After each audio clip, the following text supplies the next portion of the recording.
You want to, Yeah, you want to, is he ready? Is he ready to go? I don't.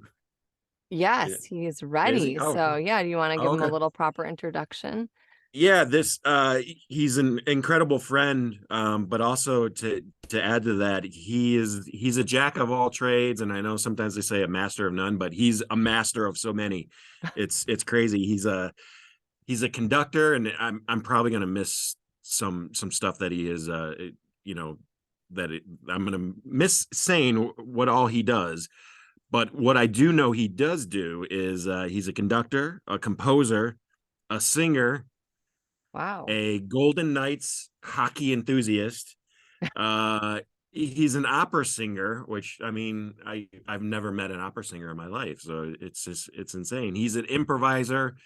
He's a teacher. He's a student. And he's also an Eagle Scout. So I mean, like I said, the list goes on, and I'm sure I forgot a couple, and he can add to the list. But his name is his Faustino. He's just an incredible talent and friend. That's So awesome. welcome to the party, Faustino, if Yes. he's ready. Hi, hello. Hi, Uh, There how he are is. you? that I turn on the camera. Hi, hello. Yeah, there you are. We can see you now. And I gave you some control over the sharing of the screen if you wanna share anything. It's so nice to meet you. I'm Jozlyn. How are you? Good, nice to meet you. I'm glad this worked out and we could all connect. Yeah, Faustino, did I forget anything on the list of attributes that you are? I think I heard opera singer and just went way over my head, and it's like it's been a while. But Yeah. Really? sure, yeah. There's I went to school, and they make you study classical voice no matter what if you go for voice for university. Um, and it got to the point where they asked me to do a couple of roles at UNLV. So sure, I'll do it. But since then, I've kind of not made much of a priority since specifically Las Vegas. There's a couple outlets for it. Um, it wasn't for me in the long run because I'm so busy doing other things. That's been kind of put on the back burner, and also my voice is shot now, so I can't even sing at this point. Uh, Yeah. yeah, How sure. did your that's always detrimental to like the business that we're all in when your voice is like not up to par. So I'm gonna ask you a really quick question. What do you do when your voice like kind of gets shot? Like, do you have like a little protocol that you do? I have something You I'd know he's like to got do. secrets. Yeah, I I was gonna don't think it say. works. Yeah, I don't think it works. I know you're supposed to. What you're supposed to do. Like I vocal know. secrets. Well, a friend of mine, Gary, he's a lounge singer, and he just downs like a bottle of honey, like Love those that. little like honey bears, and just every minute or so he just douses his throat. That's a lot. If I'm at a bar, I'll order like a hottie toddy Oh yeah. or whiskey. Nice. But what I personally do is I don't think this actually works, but there's a pho restaurant. I think it's called Pho 90 on Spring Mountain Road, and I'll Okay. just order a bowl of hot pho and eat that. How do you spell that? Is it F-A? Uh, PHO. Oh, yeah, P-H-O. PHO. I think it's Yeah, got like those two dots on top of the O2, if I'm not mistaken. I think Yeah. so. I think any hot broth like, Right. is so good for your like to open it all up. I Sometimes would I would, gargle with like hot water or hot lemon water. Like yes. anything hot usually is good for it, I think. Yes, It's like absolutely. hot, acidic, and something that'll stick to your throat and coat it. Yes. Yeah. Yeah. So, oh my gosh. So, did you actually get on stage and sing opera or was it just like for a little bit when you were in school? Yeah. That's pretty I had amazing. taken voice lessons, and normally, like they make you do like opera scenes. Like they don't want to just throw you into the deep end. It's like, hey, do a role, like sing like you're God. And it's like, no way, that's too intense for little 18-year-old Susie going through the ropes. So they start off with like little opera scenes, like snippets of popular things, just so they get used to learning how to like read a score and fake your way through a foreign language. And Right. like, what are you singing about? So they start little, and then they start getting into bigger and bigger of those roles in just scenes by themselves. And it's a legitimate form of concert where you don't want to watch the entire thing, you just want to see the popular stuff. And then eventually, once you get to like your upperclassmen or graduate students, where it's like, okay, they're ready, they're mature enough to handle a full thing, or in reality, we don't have anybody who can do it. Can you do it? And that's happened to me a couple of times. It's like, we don't have anybody. Can you do it? It's like, fine, I'll do it. Did you like it? It's all right. Like there's a crazy thing called Ariadne auf Naxos by Richard Strauss, German, like an hour and a half, underrated opera, and it's basically like a bunch of these random people either want to do a comic opera or do something really serious for like the Duke of a House, and then decide we're gonna throw both of them at the same time, and they needed someone to be like none of the no doctoral students or graduate students, like the tenor that sings that, like very hefty, like I think they call it, what do you call it, Helden tenor, like they're gonna bust a door down with their voice. They need someone to do that, and none of the people can sing because they always crack their voices because they're like younger men that can't hold it. It's very difficult to, like, it's a lot. Yeah. And they heard me sing like an audition because my teacher made me do it. He was like, "Can he do it?" It's like, no, he's like an undergraduate. We have all these DMAs that or doctoral students that paid to do this. Like, yeah, do it. I was like, well, he's here. Nope, I'm fine. Just got thrown in. And but I always had to, like, in the back of my head, just get ready to do it in case they ask, just because of like, you never know. Um, they need you for something. So, and that happened a couple of times beyond that where it's like, what about Faustino? Can he do it? It's like, wow, we got older people that have to do it. And I'm like, all right, I'll just learn it and wait. And I just never, but also that wasn't even my focus. It was more the conducting side of it anyways. So it just happened to be part of it because I needed a body, and I enjoyed just doing side parts and not taking it too seriously. Right. You said conducting. So like that's like your main focus, and you're a musical director, right? And you're also an improv, I hear. Musical director is such a loose term at this point because it's just directing in music, and like, what does that even mean? I know you So run shit. I don't know. yeah, so I just Yes. ran into my house like about 10 minutes ago. So I the most conducting that I'll do is I'm a conductor for a church, Okay.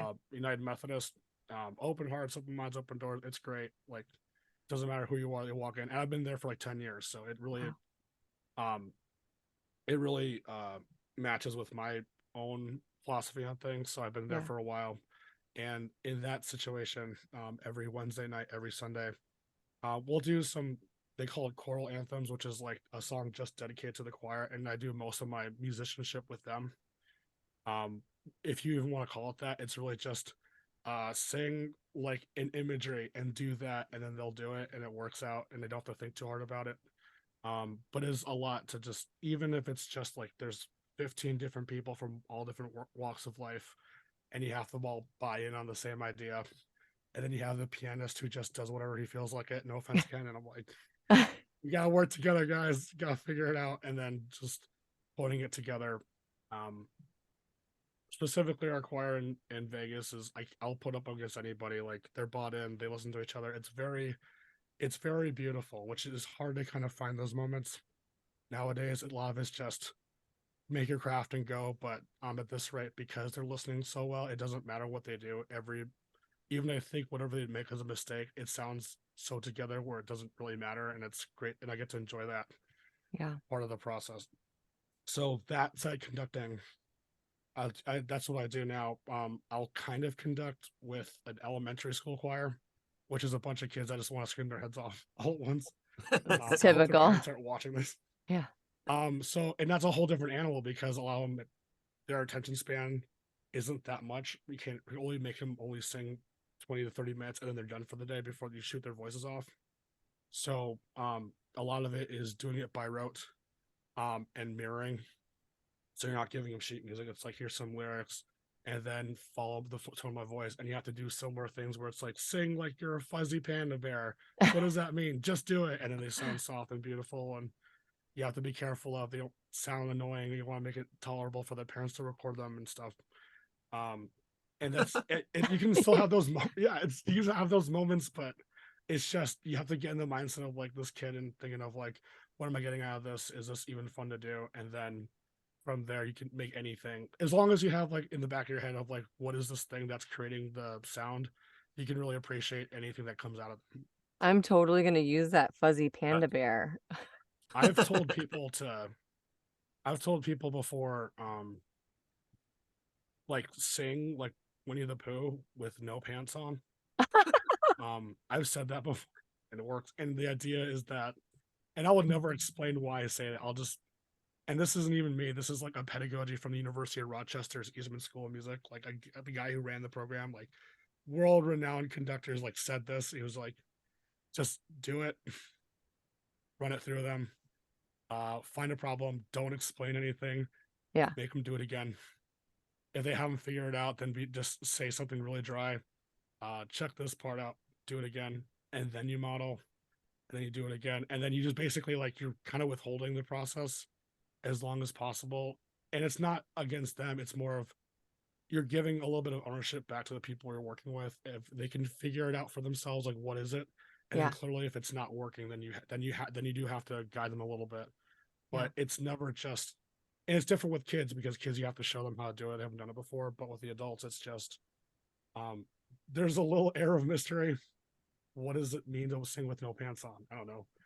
But something innately with us just like feels the imagery and sympathetically our body reacts to it. So it'll do something. Yeah.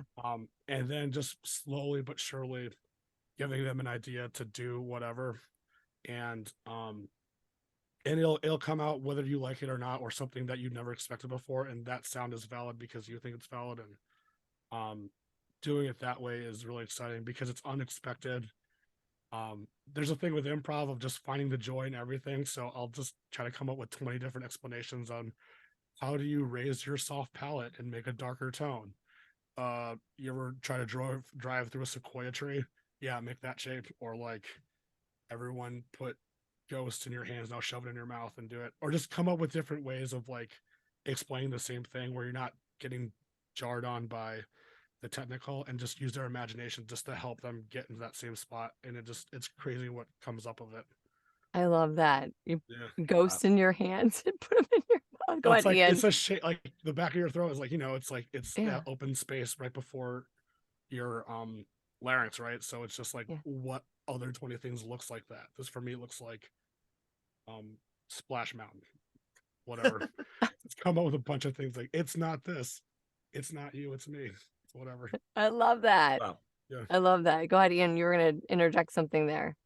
Oh no, I was the sing like you have no pants on just reminds me of like if you're nervous to give a speech and they tell you to just pretend the whole audience is naked.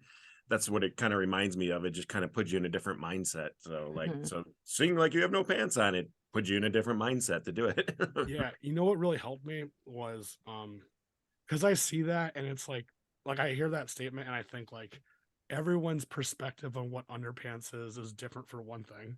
And Yes. second, it's like some people are underpants is more or less taboo. So it's like someone's gonna see like it's that SpongeBob episode. Like, okay, imagine he's got underpants on. Oh my gosh, he's hot, and he's panicking more.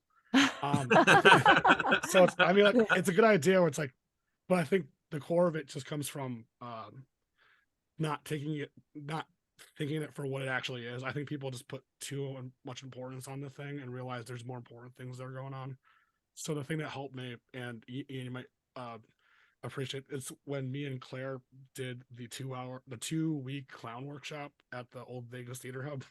Yes. And there's a thing in clowning called the flop where if you're trying your best, then it's an art form. If you're failing, you actually use that as entertainment value, where flopping or just failing hard is just showing your vulnerability and it checks the status of the audience. And I've realized that made me think about, oh, there's actually no wrong choice. It's just a choice that I made for me, and people either accept it or they think it's amusing and it works out. So it's almost feel like there's no way to fail. And I think love that. that helps more, just like, oh, I'm not going to take too much importance of it, or I'm just going to clown around. If I imagine some underwear and be like, hey, Calvin and Klein over here, and you can tell them that you're doing the underwear thing, and just make it fun for you. Like you put yourself in your comfort level by just accepting that your choices are okay. I love that. I know And that now takes time Ian's gonna be pantsless when he's auditioning now. I I am right see. now. That's why you can only see me from the waist up right now. So that's an incredible tidbit though, because I think so many of us are afraid to fail, but I mean in any walk of life, anything that we're doing, that we just have to accept that it is okay to fail and to learn from it, and it in the end it helps us perform better or do our job better. So that's Yeah. an incredible tidbit. So Yeah. I like yeah, that. Faustino, do you come from a very like musical family? Uh, Like how did That's a your good journey, question. how did you end up here, like uh oh yeah. with so many hats? Like Yeah. were you brought up in that realm? I kind of yes and no. Um, my mom will claim that I get my singing voice for her. She's a little shouty. But you know what I did learn recently? Um, so my father passed away in 2011. That's not what I learned recently. It's just that's Oh, I'm in my sorry. head. Yeah. Yeah. But um, I was talking to like a family member. I forgot who it was. Oh, I think it was someone was picking me up from the airport in Buffalo, like to go home, and they were saying because her kids had all her their father had also passed away when they were younger. So we were ended up talking about my father. So my father was like an OBGYN in like a small town in Lockport, New York. Which at the time the local high school had a 30% pregnancy rate. Oh So no. he saw everybody. Oh, oh I boy. learned so she was saying on the car ride, I think this was even this past summer, but she was saying that, your dad used to just pick up songs out of thin air and just start playing them on the piano. And it's like, why did you never say this to me? Because that's what I do for professionally now, is just listen to things and just play them automatically on the piano.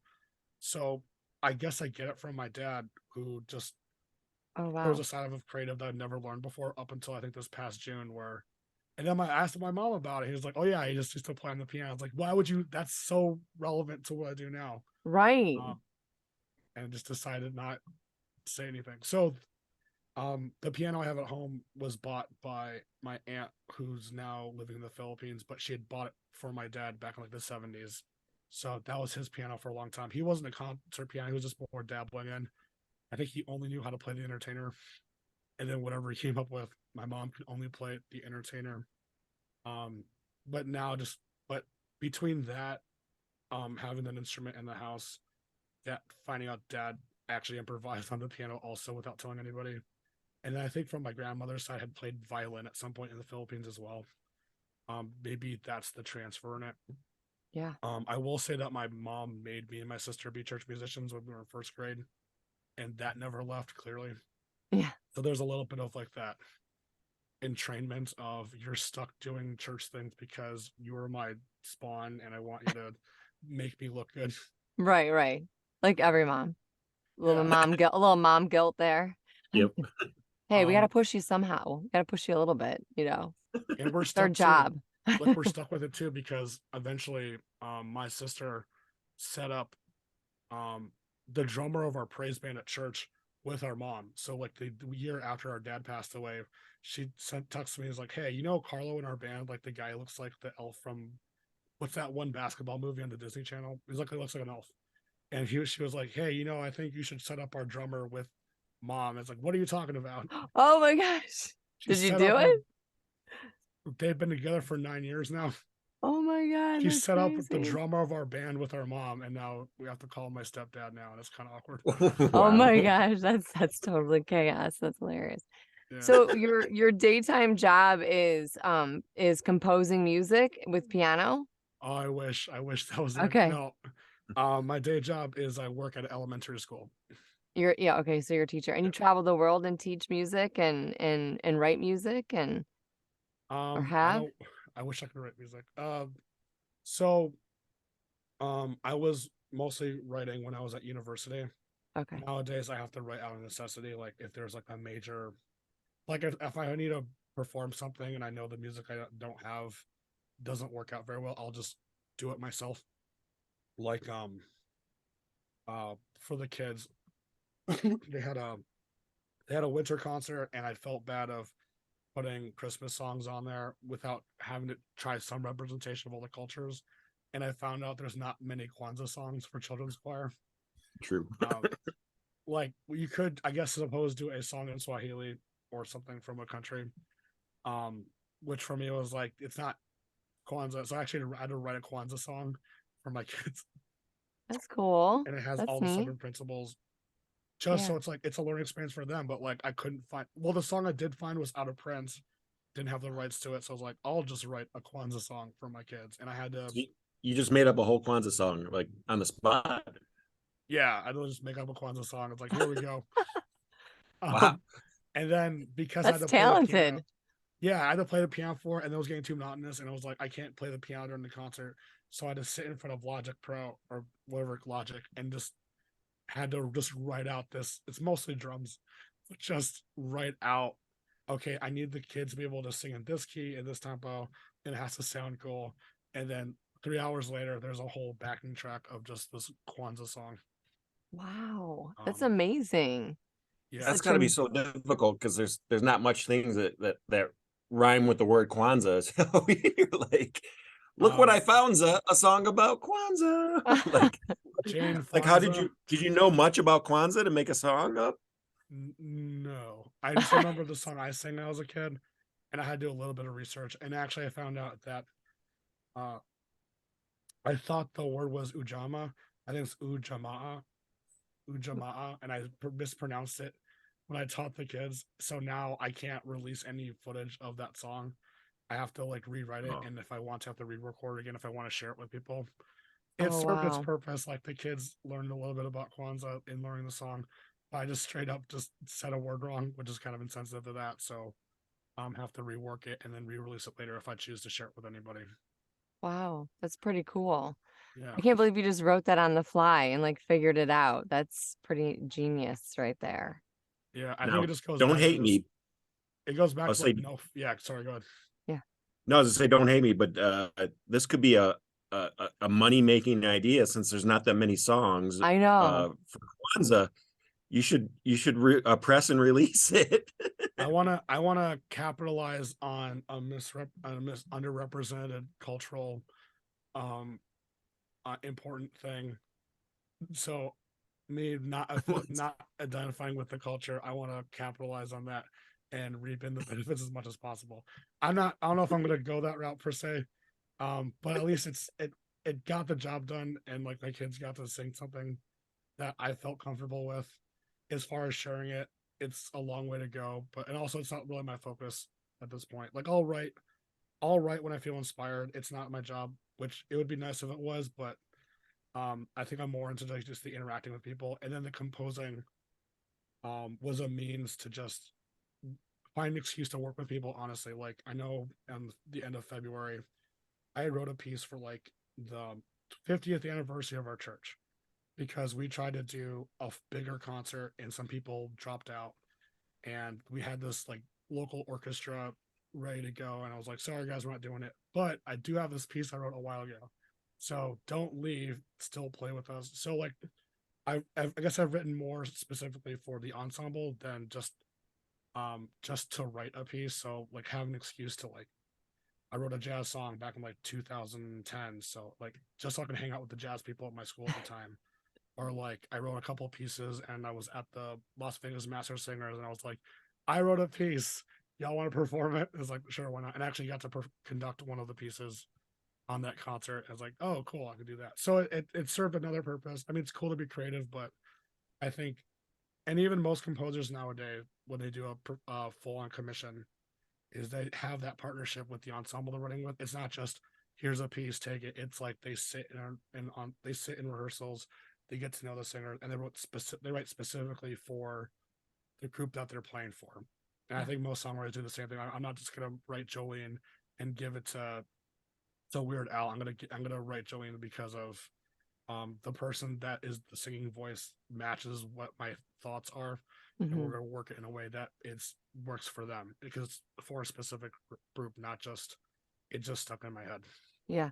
I think I could identify with that. I feel like that kind of like comes along with like voiceover too. You know, like there's the writer, right? And he's writing this, they're writing the script and they have a certain head and they have a certain voice in their head that they're writing for, you know, and people that they want to connect to that voice that they're writing for. And you have to figure out as a voice actor, you know, what does this writer, what does this director want out of this piece and how can I evoke it, you know, and be able to voice it in order to like match whatever's in their head. It's all subjective, right? It's all Right. subjective.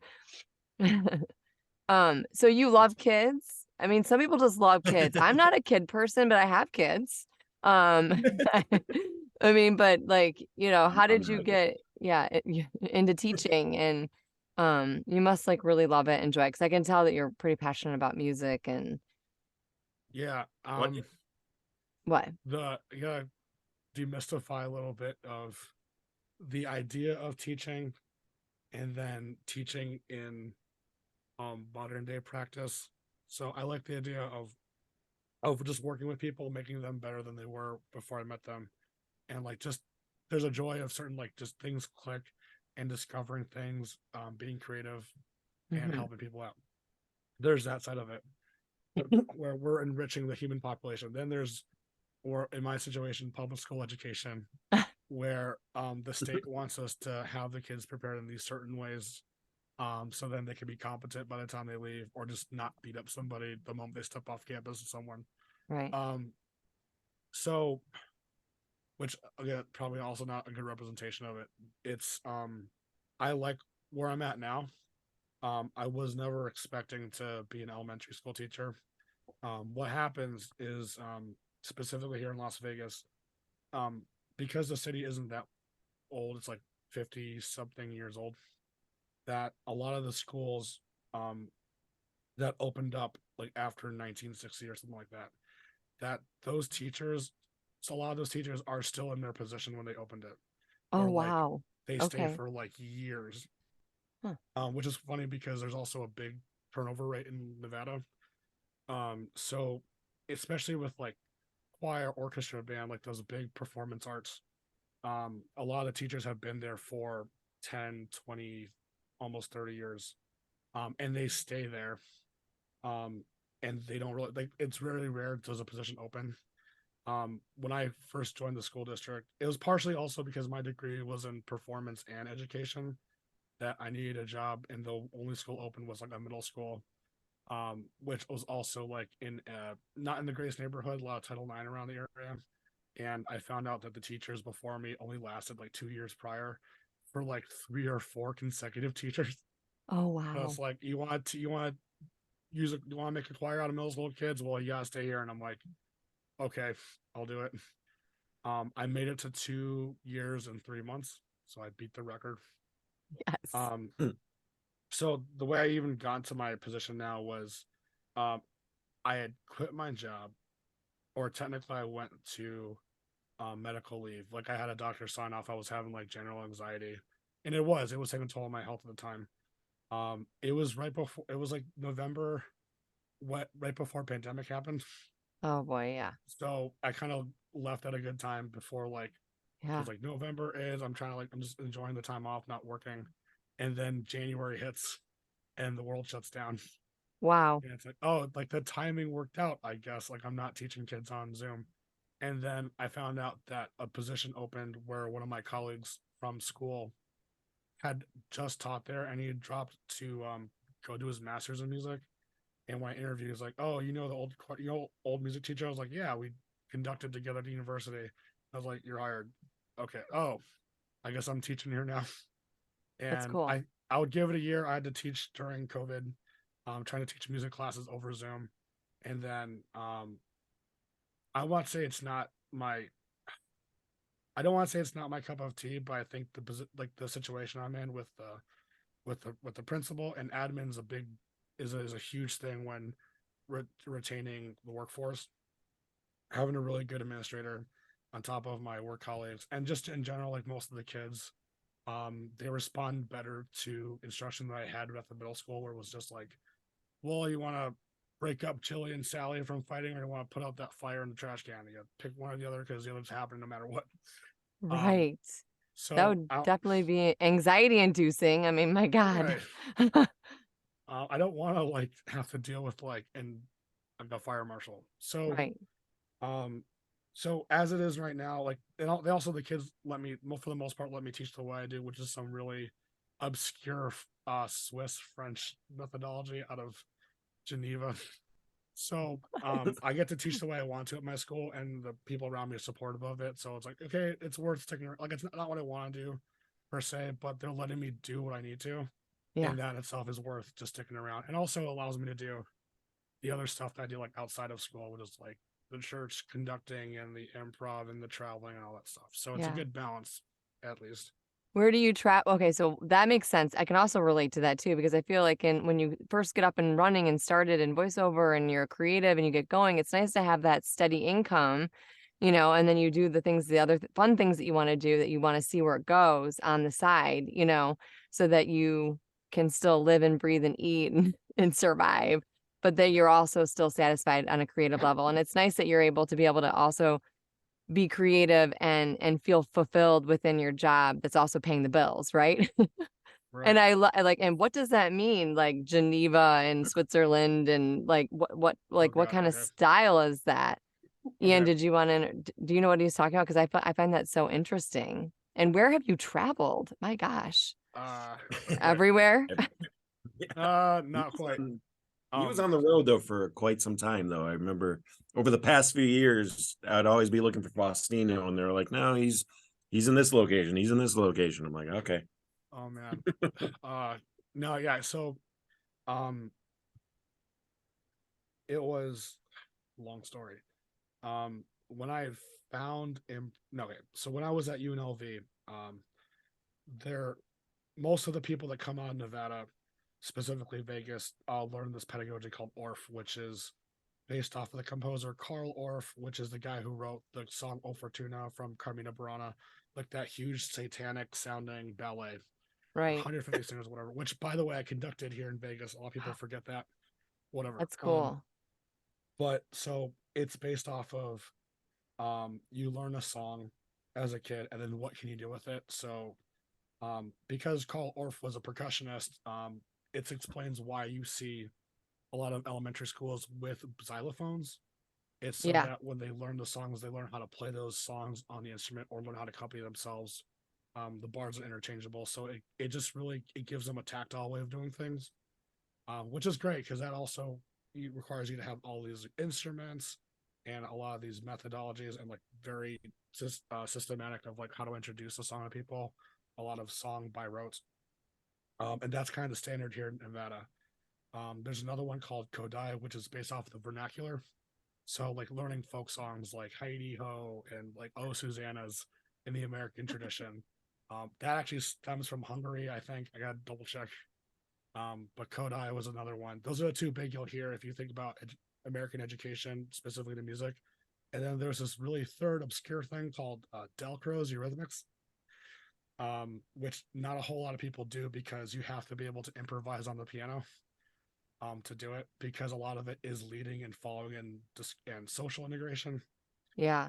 And I promised my professors at Carnegie Mellon I have to do this elevator pitch right, and I don't care because it's too complicated to describe.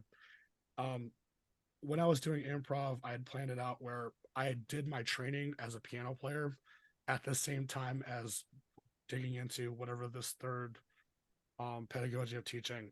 So try to Right. explain it. If you imagine like in a classroom, bunch of third graders sitting on the ground, I'm gonna start improvising just like a simple rhythm like ta ta ti ti ta. I'm gonna play that, and then they're either like they're just moving their heads to the beat, or they're gonna start clapping, or if I just glisten onto the piano, they'll start walking to the beats, or if I say change, they might just start clapping with their hands, or like it's the kind of a thing where it's more immersive. Like it's not learn the song, here's some tactile things. It's here's the song. Now what can you do with your body to embody that?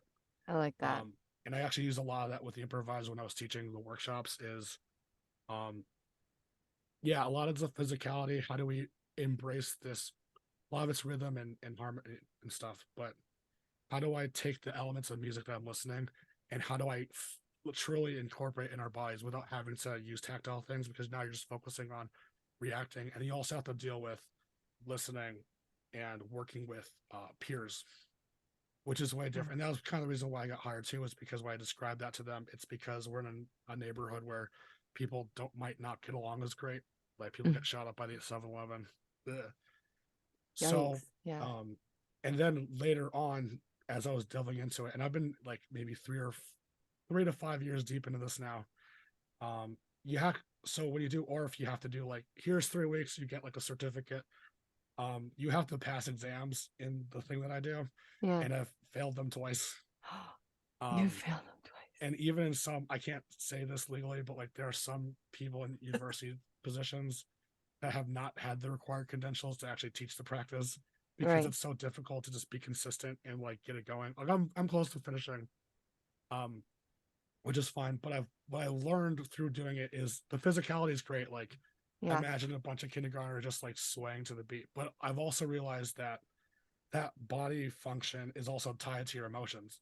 Yes. So whatever you're feeling mentally, your body is going to react to it, and vice versa. I like So that. if I'm conducting, I'm going to conduct in a way where I'm physically embodying the emotion I think that the people should feel, and then those emotions that the choir member feels is also going to enter some physical thing that I might be targeting.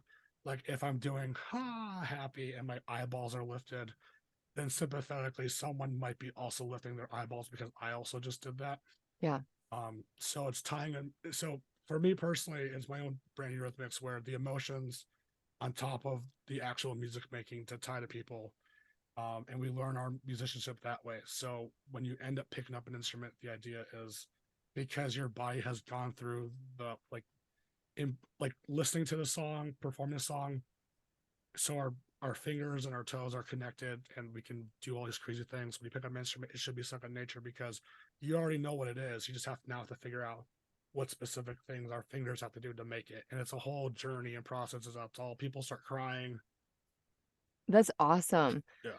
Well, I mean, how many times do you listen to a song on the radio and it literally zips you right back to like a past memory, right? Like it evokes like some sort of emotion or memory. And, Right. music can really do that. And I like that. Like I love how that you're getting them to like physically feel the music and then be able to then transfer that from their fingers, to playing the instrument, but they've already felt it. So it should just come through like much in a much more smoother, natural, organic way versus just saying, here, hit these notes, play it on this instrument, make it Right. happen. So I like that. It's like a really immersive experience. I mean, like I took my kids to a Van Gogh. It was like an immersive Van Gogh. And I could take them to like any art and say, look at this art stand, just being on the wall, and this is what it is. But like we went to this immersive Van Gogh thing up in Sarasota and it was just such a different experience, because there was music and it was immersive and we were staying in this big room and there's all this art everywhere. It was on the floor, it was on the wall, it was on the ceiling, and it was moving and it's just a different experience, right? I mean, yeah. I think one of the things that I've noticed and I'm playing around with it the last couple of years is there's a stereotype where like you'll try to introduce all these music ideas like here's Beethoven and like they're checked out, like they're talking to their friends or they're sleeping, and I realize that all of this is fine, but it's really having students understand why does it matter. And I think most of us are doing it anyways, where it's like here we're gonna do the Herald, and it's like Right. why does like for improv it's like we're doing this very specific form that everybody does, and we look at each other, it's like why do we care? Like I have no motivation to do this, and helping people finding that why or like Yeah. answering to certain questions, I think motivates them even further because they're like you. It's just a way for people to buy into it, but Yeah. also it gives them a personal stake in that thing that you're introducing. So like Van Gogh, um, you can look at it as like, oh, it's pretty, but then you start thinking about like the shapes and like imagine you start getting a conversation of Fibonacci and like this the shell swirl and like these specific colors. And it's like, what other colors do you know? It's like, yeah, now I kind of see the ocean, but it's the sky. Like you start Right. pulling in other things. So I think answering why is so important to, and also it gives better appreciation of the things they listen to. So they're not listening to some Mozart piece anymore. It's like you're listening to a Mozart piece. If you're in the car, it's like whatever. It's just fast music. But then if you really go to the journey, and now you're imagining yourself as like, what if I was that violin player and I'm like chucking along with the violin and I'm heavy and sweaty and like I'm watching Conductor and I'm imagining like the Spanish Armada firing guns off. I don't know if Mozart existed at that time, but you could like Right. start saying to like this music mattered because there were so many other things tied into it. I love that you use imagery and like putting a physicality behind, the experience. I feel like I can connect to that. I think I would like you as a teacher. I think I'd be able to learn a lot better. Faustino, do you think that, I mean, does that stem from improv, like using like the imagination and the scenery and whatnot? Does that? Yeah. So that the summer of 2017 is when this all kind of collided. Because I haven't really talked about improv yet. Yeah, Um, we gotta get into that. that's why I know Ian. It's Yeah. it was it's crazy because part of this work in Delcro's, um, it's preferred to use the piano because you have full control of melody and harmony and rhythm. So it's good that people can improvise on the piano to give just these instantaneous exercises for people to do. It's truly improv. It just happens to be in a musical language, like using your fingers and listening and stuff. Yeah. Um, when I learned that musical improv was a thing, there's a whole story behind that too. That I knew I knew where I wanted to go, and that was Carnegie Mellon in Pittsburgh. Was like the big, probably the biggest of the schools that teach it over the summer. And I had to calculate it because I also wanted to take a train trip across the country as like I'm about to teach my first job. So I found out that all the Second City training centers were along a long train ride. I think the California Zephyr. No, I forgot the name of the train, but it goes from LA to Chicago. And there's also a train from Chicago to Buffalo. So it would have been a whole thing. So, and then Second Cities were all along that route. So Wow. that summer, because there was only two other piano players at the time in Vegas doing what I do now, and one of them checked out, and that's fine for her. Another one only exclusively did a duo, which is the Michael Spadoni for the Ice Cream Social. Um, and he wasn't really doing a whole lot. So, and besides Spadoni, I didn't really have a way of training. So I called all the Second Cities, and I was like, "How do I do this?" And then instead they just gave me references to like all these other piano players. So I was like, okay, I guess that's kind of helpful. So I got to study like one-on-one. I took private lessons at an improv theater basically, but on the Wow. piano, which at the time was kind of unheard of because musical improv was just taking off a little bit at that time. Whole stories of that. So when I got to Pittsburgh, I found out there was a Pittsburgh improv community, and I told them I was a piano player, and I actually got to I was I was also like about a year into improv at that point. So I was hanging out with the improv community in Pittsburgh at the same time as I was studying this Dalcroze thing at the university. I even got some of the professors to come to the improv shows too, which I thought Wow. was really cool. That those two works have so much interlay between them. Where because in improv comedy, you're dealing with listening to each other, right, and finding discoveries of what two people mean to each other. And then in Dalcroze, it's not just the relationship; it's also there's a third thing called music that is in there. It's also like, and I tell all the musical improvising students like, hey, the pianist is also an improviser. Like I have feelings. Like like my voice matters. I just through my fingertips. I Which love I've that. also, yeah. So yeah, improv. You're dealing with your scene partners, and this Dalcrozian thing is it's the people that you're interacting with, because most of the times in those types of classes you need a partner, and then Right. you have music on top of that where it's like this ethereal thing, and then how do you negotiate those three at the same time? So it was just almost like a perfect scenario where I got to do both at the same time, like doing like offering to do music, doing improv, and doing the Dalcroze, and really putting those two together at the same time. And there's even a joke that only three of us in the known universe know. There's a guy named Del Close, which is like the pedagogue teacher from IO Chicago, Yeah. and then Dalcroze, which is the pedagogue of music from like Geneva, wherever he's from, France. And Del Close and Dalcroze sound so similar that Hmm. somebody decided we should just make a shirt of that, of like this fancy guy, Del Close and Dalcroze. It's almost too perfect. They're like almost the same person that exists in different generations of time, Oh, that's but crazy. only me and some lady from Indiana. Just it only makes sense for just the two of us because we were able to expose ourselves to both improv comedy, improv theater, and the musical improv type of things that exist in classical music. Right. Yeah. That's really cool. So you actually do improv, not just musical improv, but you also do improv with Ian and like yes, you guys Yeah. Faustino, So you go back and forth, like, because you'll go on stage and then you also do the music, and I always like seeing both, but I'm like, when I see you go actually physically on the stage, like away from your keyboard, I'm like, oh, he must be sick of doing the music for now. He wants to get on stage. Like, is there there's one a you prefer more?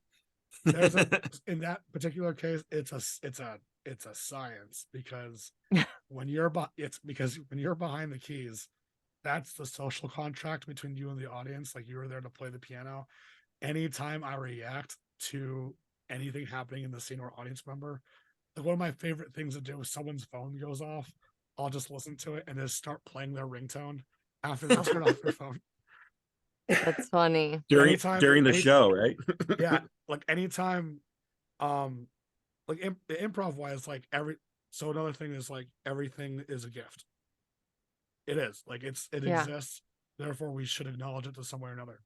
So if I'm there just to play the piano, I'm only there really supposed to be like I'm supposed to be doing just background noise, like here's a mood, location, if I play part of your world or whatever, like I always do. But then at any point where I make a direct acknowledgement of something that happens, that kind of teeters or breaks the social contract of like people expecting me in the corner. Like I remember one time where um it was a show a couple of weeks ago, and like when we made a musical show because a few of our people were leaving town, and I was like, we should have a band play. And it's so jarring where all of a sudden the person on the piano just starts yelling dance break in the middle of it just to force a dance break. So if you're an audience member and it's like, wait, I thought he was just a piano player, now he's in on it, and that's crazy to people because it's like it breaks their expectations. Right. So I you're have to be you're setting the scene though. yeah, so I have to set the piano, I have to decide like, and I actually spook other piano players when they watch me play, is I have to make a decision on the fly where it's like, is my role best utilized in just underscoring, or am I gonna stop the piano and let a punchline, um, like fruit on its own, or like if Yeah. I know the punchline's about, I'm gonna cut the piano to acknowledge that, or is it a thing where like they need to walk on, so I'm gonna play them into another scene transition, or do I have to get off the piano and say something? Which has happened a couple times. Or in our friend Phil's sing, if there's a person that's super uncomfortable with singing, it's really funny if we make them sing, and I'll Yeah. just play them into a song regardless because that's been a trope that people expect. Like he doesn't like singing, we'll make him sing a song. You do that also in safety too. Like there's also consent and stuff besides on top of music, Yeah. but there's so many decisions, like especially if I'm like in an improv scene, like what should I be doing at the time? And really, I'm just how do I support whatever's happening? I can't just like be the star. Like there's no point in that. Right. Like Right. what can I do to support what's already happening, and not just that, but like keep pushing its limit while still maintaining that contract of I'm technically not in the scene, but I'm also still in it, and it's weird, whatever. Yeah, I love that. You have to stay present, right? You're making choices. Are you intuitively making these choices as they come up? Like you have to be really, really present and really Yeah, connected with the people that you're on stage with, because even though you're not like technically the improv performer on the stage, but like you are a part of the whole thing and you are a part of the creation of the improv and yeah. and Just taking it in another different layer. directions. Yeah, like another layer. I like that. Another It layer. it's You're so I think layered. yeah, it's You're an onion man. or a Swiss Army knife, or a jack of all trades. Yes. Or Yes. I guess so. There's a guy, Scott Passarella, who is the musical director of Comedy Sports Los Angeles, who is also the pianist for the. It used to be Earwolf, now they're independent. Off book, the improvised musical, and I got to work with him a couple of times, like as I was trained to play the piano, and like him, we both did improv first, Oh, and we just happened to play the piano second. okay. It's I feel like it's a lot harder to have a piano first and improv second versus piano improv first and piano second, because Right. um you can imagine a piano player, um like you hire someone to come in and play a show, and they're trained to do not make any mistakes whatsoever. You sit in, I feel bad for Juilliard students. You sit in a closet for like 7 hours and you go through your same fingerings over and over again, and you have to evoke an emotion. Like every little detail has to be perfect the way you want it, or your teacher wants to do it, and they're going at it for hours.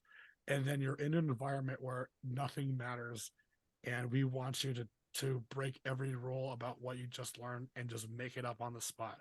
That is terrifying for most classical musicians. Yeah. Unless they're in jazz where they've used to be making mistakes on the fly, a lot of people get terrified because it's like, oh, you want me to be on the spot. Like you're testing my vulnerability by making me do something I've never done before. Yeah. In a case where like they've had to like be perfect all the time. So not saying that like clearly have done piano way before we did improv, but by discovering improv first, like you learn the beats of how do I just work with people.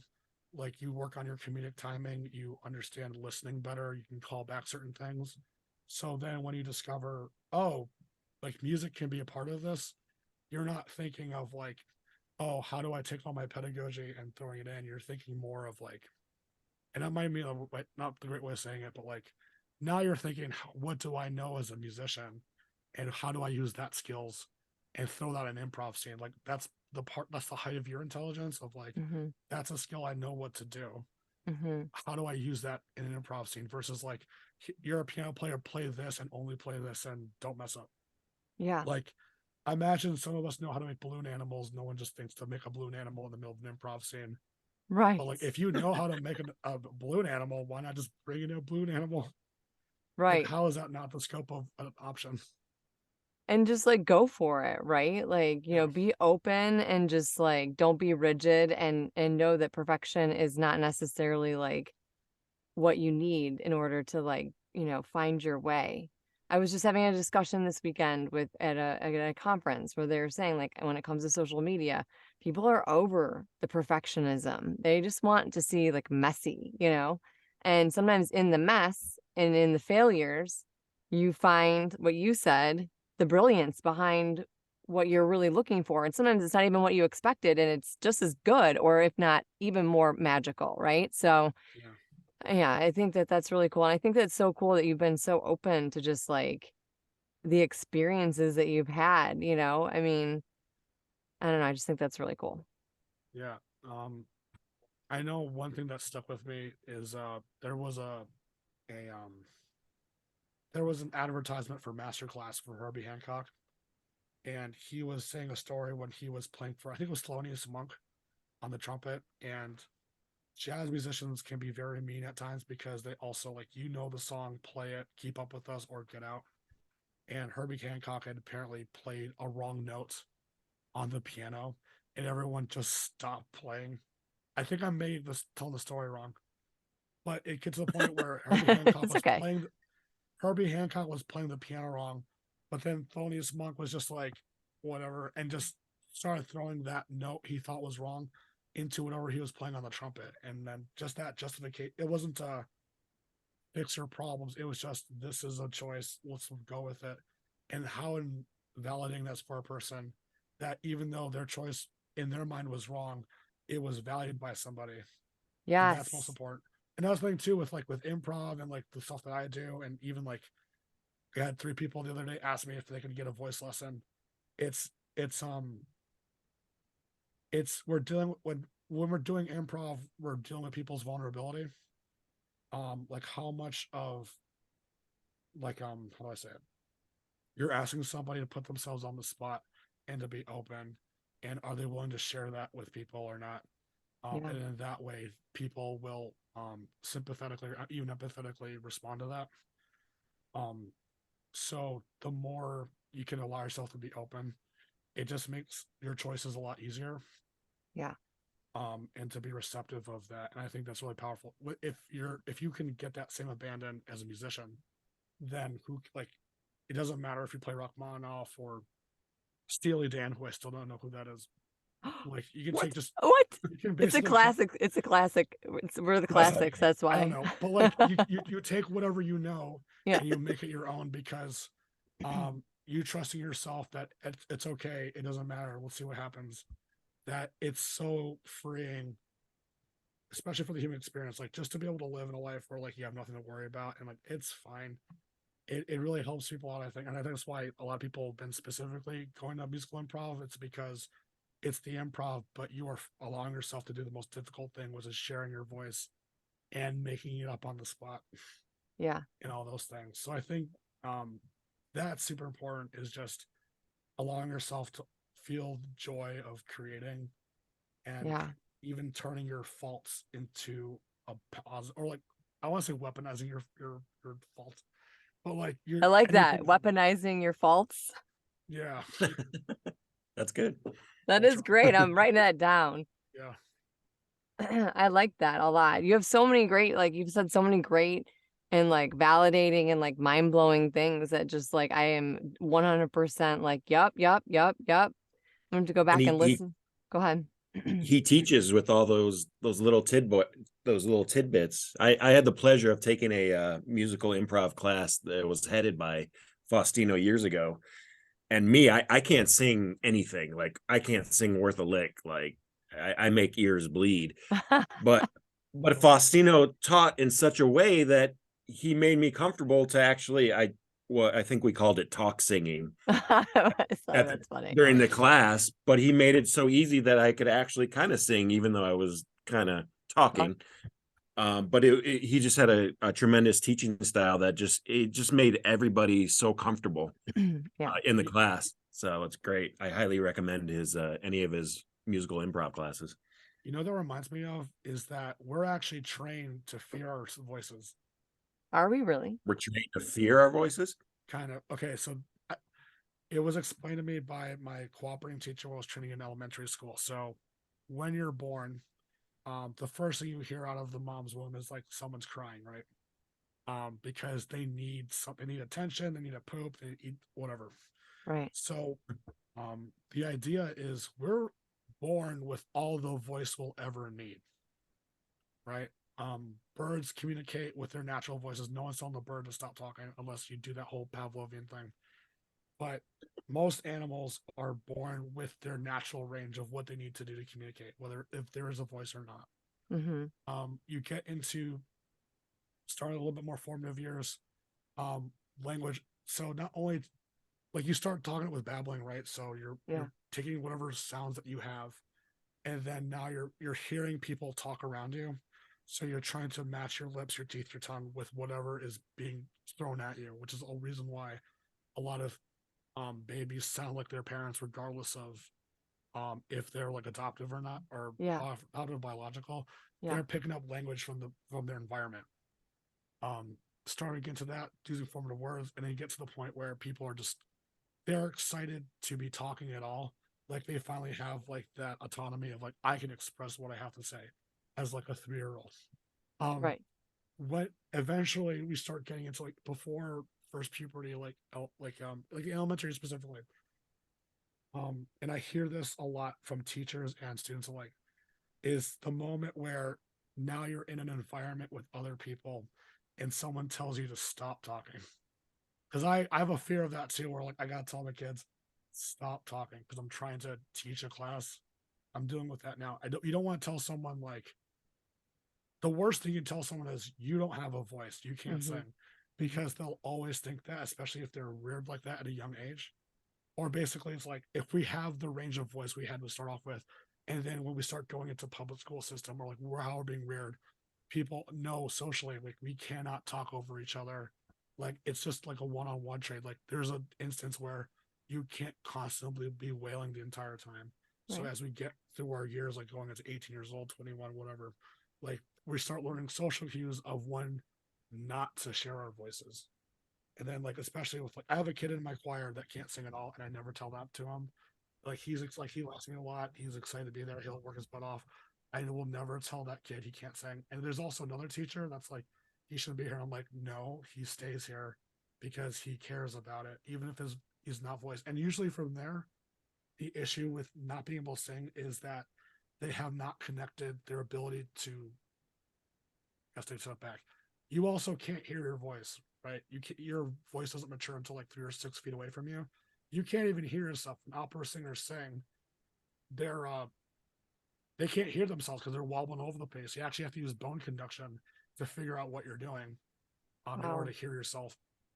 So if a kid can't sing on pitch, they just haven't had the experience of doing it because it takes time. Again, it's part of their environment that what the kid can move their voice up and down. It's just a matter of they've never experienced head voice, or they've never been able to assimilate the wave patterns they're making with their voice with a pitch on another instrument as a reference. Yeah. And you can train that for most people. The only reason you can't do it is like me, if your voice is shot down and physically you can't get any of those performance out.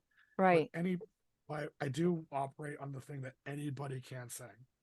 Wow. Really? It's just like I tell people, There's hope for us, Joz. I know, right? Unless there's a biological thing that's restricting your vocal folds, like really anybody can sing. Robots can sing. Why? It's Wow. just a matter of helping the body. Like I tell people, like especially with improv, because people come from different backgrounds, like you cannot fault somebody for not having the same experience as you do. Right. It's just that this person sounds like a rock star because her parents are church musicians and she's been on American Idol. She's all these things, and you hear because, I mean, you went to the skate park. Like, who cares? Like, it's just you can't fault someone for not sounding better than you. And also, you're dealing with people's emotions. Like, if your voice sucks, then you suck, and you don't want to tell somebody that. Right. Like, if your trumpet sucks, then you can blame the trumpet. If your voice sucks, that means you suck, and people are terrified of that. Like, you have to understand that. Like, everybody has access to it biologically. It's just a matter of time, experience, and like just willingness to do it. But Yeah. really, everyone starts off on the same playing field. That's what I'm getting at, that whole minded thing. I And like really that. everybody can sing. It's just you have to know yourself as a musician enough or a vocal artist to understand the pedagogy of it Uh-huh. and just help people find it the right way. Right. I like Like that. I'm writing that like down. like Ian sang fine because you can hear Ian sing his voice up and down. That's all I need to. But you know what it was? Claire. Sing something for us, Ian. I'm just kidding. No, oh God, What would you like me to sing? I'm just joking. That was not yeah, bad. it's like, hey, you're a monkey. Play the saxophone. That's terrible. But I was gonna say, I bring up Claire Main, who's a friend of ours. We brought Laura Hall from Who's Line to teach a workshop, and me, her, and her husband all went to Makers and Finders, and all we did was talk about Claire and her voice because Claire went to a musical workshop. She's like some crazy lady from Alberta, Canada, and she's like a really good improviser, but she's always terrified of her voice. But she also expresses she likes music. And we were talking over lunch table. It's like Claire's an interesting person, but she's just scared of singing. And it just became a thing of just telling Claire, like, to not even think about singing. And that's another thing too. Like people are terrified of musical improv because music is such an alienating thing. Like music is accessible. Music is presented to people as this unattainable. You have to be bougie to do it. No, Mm-hmm. it's everybody has some form of music in them. So having to train Claire into thinking that every choice is okay. It doesn't matter what comes out of her mouth. Whatever it is comedy gold. And then actually during the showcase, she started singing high notes that no one had heard before. Wow. Just because we told her like it's fine. And that's also coming from just because of telling her like it's okay. And now she's going like without having that fear. And also fear has to do with fight or flight, and then your adrenaline cuts your vocal folds or whatever, Mm-hmm. destroys your muscles. Not having that fear allows you to be willing to do it, and then whatever you hear on the radio or what you've sung before, now you're allowing yourself to use your higher intelligence or frame of reference to just access that. Yeah, like muscle memory, kind of, right? Like muscle memory, like you're remembering how you did it, and then you're able to like recreate it. Yeah, everyone knows how to sing "Don't Stop Believing." Someone just has to start it, and then mobs will just start singing it afterwards, and then you realize, oh, everyone does sing. They're just insecure ones by themselves. Which is interesting, bringing us back to the beginning part of the conversation. Before you joined us, I met William Hung from American Idol, and he had no problem getting up on the stage and singing exactly the way that he wanted to sing. And he's still known to this day. And I saw him at a conference just recently, and he is still very much like, pop culture and famous, and, people know who he is, and he didn't care. He just got up there and did his thing and was excited to do it. And I think we need more of that, right? Like you need to just, if you're interested in doing something and you want to do it and you set your mind to it and you just do it. Just do it. And even if you're scared, just keep doing it. You know, there's Yeah. a new, instead of fake it till you make it, my new phrase is what was it? Was it force it to, or like, what was it? Face it till you make it. Face it till you make it. You know, because like if you keep pushing and keep doing it and keep trying it, like you said, finding the people to help you get to where you need to be and find that joy, right? Yeah. Um, I might honestly, I have to might slightly disagree with it. okay. Which I think part of it's the same endpoint, but for me it's more of like I feel like we don't have to fight it, and there's more of accepting it, as a way of, because like when William Hung went to do his audition, like I don't know if he had a frame of reference of like, does my voice appease or please people? I don't think it was going through his head. He was just like, this is me, and I like the way I sound, therefore I'm going to share it. And at first, it was kind of a meme thing, right? Where it's just like, of course, not many people at the time appealed to it, Right. but now he's such an icon that Yes. it's actually built in its own meta meaning to it. Yeah. Where it's like, even though, like, if you hear William Hung on the radio, we know exactly where it's from, but now we have this backstory of where it came from and like the adversity of just to get to the status where he is now. Yeah. Where I don't think he was trying to fight anything. It was just like he'd always been okay with it. It's Yeah. just, why can't we also just approach things that way? I mean, Yeah. it's not quite the same Exactly. as, but it's just another way of looking at it. Like, I think just um like de-stress and like, yeah, just like instead of like fighting yourself, why just accept yourself, and every choice given to you, every choice that you give to someone is valid in one way or Yes. another. Yeah. Just And do that's you, so, right? yeah, you Yeah. do you. Yeah. Yeah. And keep going. I like that. And just be you and don't be afraid to be yourself because there's somebody out there that's gonna like what you're putting out there, you know? Yeah. Yeah. Ian. I'm just happy that Faustino knows who William Hung is. I was a little nervous there for a second. He didn't know who Just Steely Dan is, so I mean I was like right, nervous there too. exactly. So I He's a honestly I'm looked at it happy. classic. and was like, are we throwing Asians under the bus? No, No. no, no, no, No, no. no, no. It was the fact that like we're becoming classics ourselves. We're, you know, like music that we used Yeah. to listen to back in the day and the things that we used to watch back in the day. You know, there's a whole nother generation coming up that like we're the classics now, you know, like no, where And and, yeah. and Faustino's much younger than us, so I was afraid there for a second, but I'm glad you know. You know, when I was growing up, my dad was listening to you know, Steely Dan and Eric Clapton and like the Beatles, you know, those were considered classics, you know, and when we were growing up, we were listening to different kinds of music that like now is considered classic, you know, and then we had Yeah. this moment with my husband and I'll share it again, that like, you know, he was like goes to our oldest and said, "Your mom met William Hung." And I was like, I loved American Idol. Like I watched every season and I watched him and I've like, you know, it was really cool to like meet him in person. I got a picture with him. I was like, "Hey." And so my husband, I call him the man babe, went and showed our oldest and was like, "Do you know who this is? Your mom met her." And he had no clue, but he was 2 at the time, you know. So Yeah. for us it was like just the other year, but it was really like 15, 16 years ago, you know? So, time is relevant. Yeah. Speaking Time of is which, weird. Faustino, what music inspires you? I mean, Yeah. for someone with a classical background and whatnot, like what type of music inspires you? Do you like it all, or Uh, do I have a favorite? I can say what I'm currently listening to now, yeah, but I don't like know if if I can say we're going in your like, car right now, what okay. is some music we would hear? It's a guy named Connor Price. I don't know. He's recently on social media. There's been a song being used for the TikToks and a song called Spinning. I think you can look it up if you like try to make one of those like, I found like Instagram stories, or I found them on YouTube Shorts. It's hip hop. Um, Came out of Toronto, Ontario, Canada, then moved a couple of years. Married his wife in LA, and then during COVID moved to Vegas because it was cheaper for most people to move from California to Vegas, anyways. Is technically a Vegas artist, Which is why Okay. I've been listening to him recently because he's in Right. Vegas now.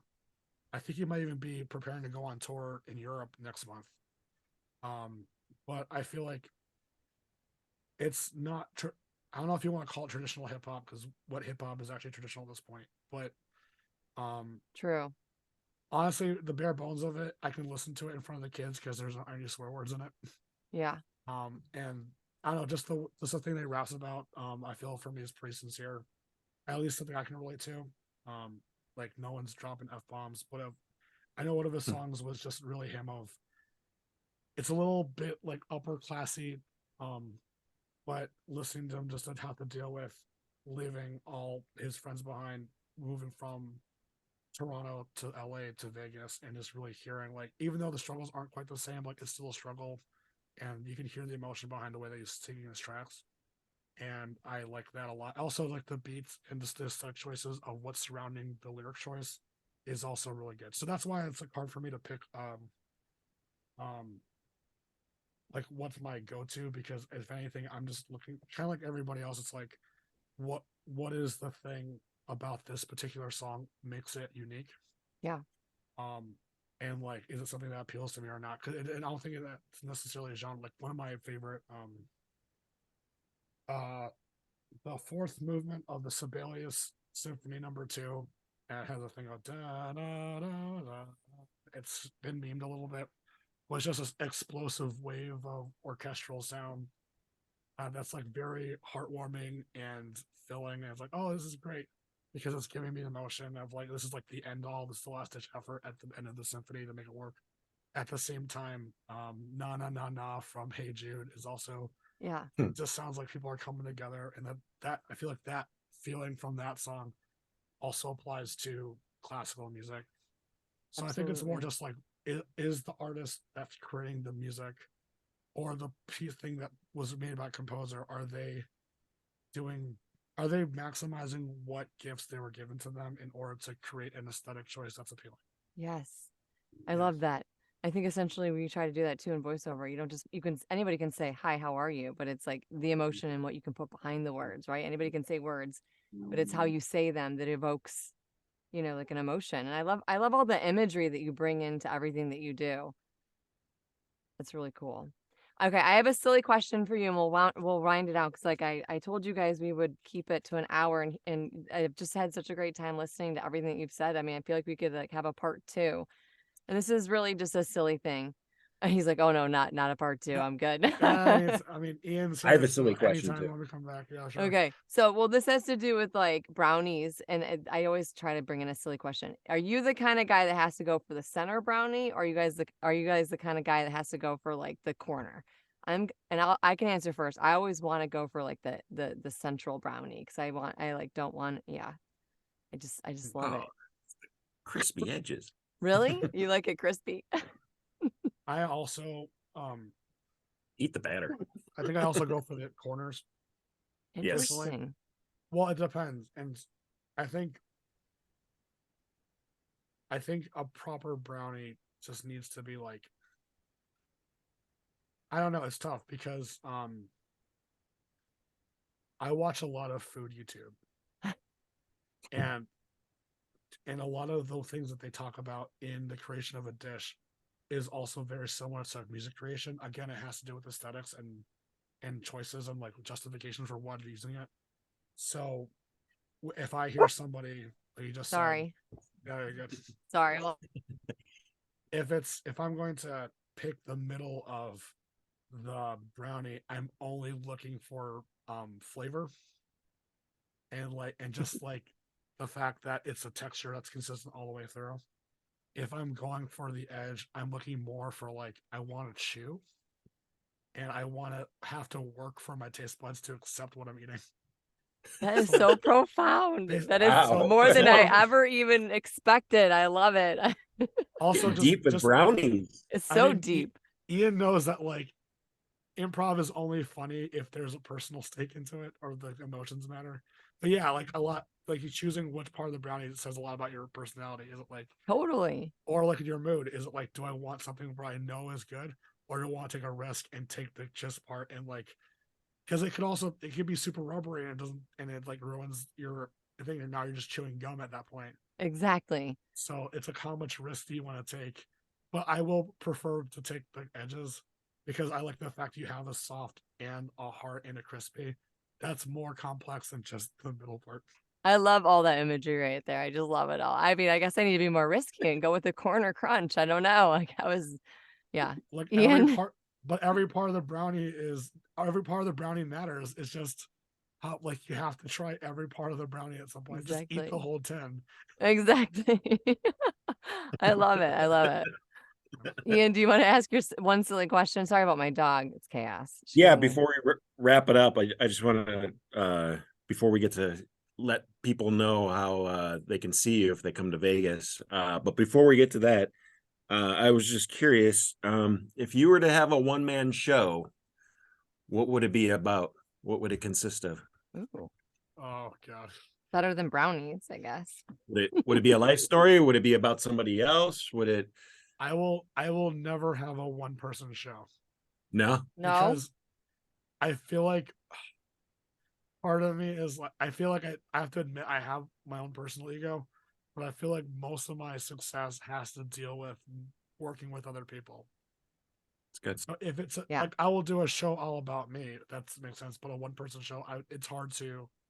That's not true. I've done one person shows. I played for Don't Tell Mama. Like, I have to play the piano and sing. But like, I feel like I would rather do something that's like, I feel like I bring the best out of myself by bringing up other people. Yeah.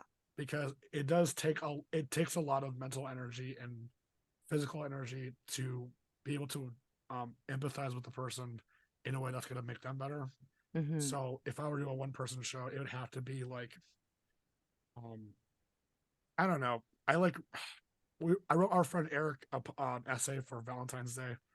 Um, I feel like it has to be like something that's collaborative and like showcasing other people, but I had to do something with it. Yeah. That Is makes a little there bit more sense. is there a song that you would include, or would you just improvise the song? Um,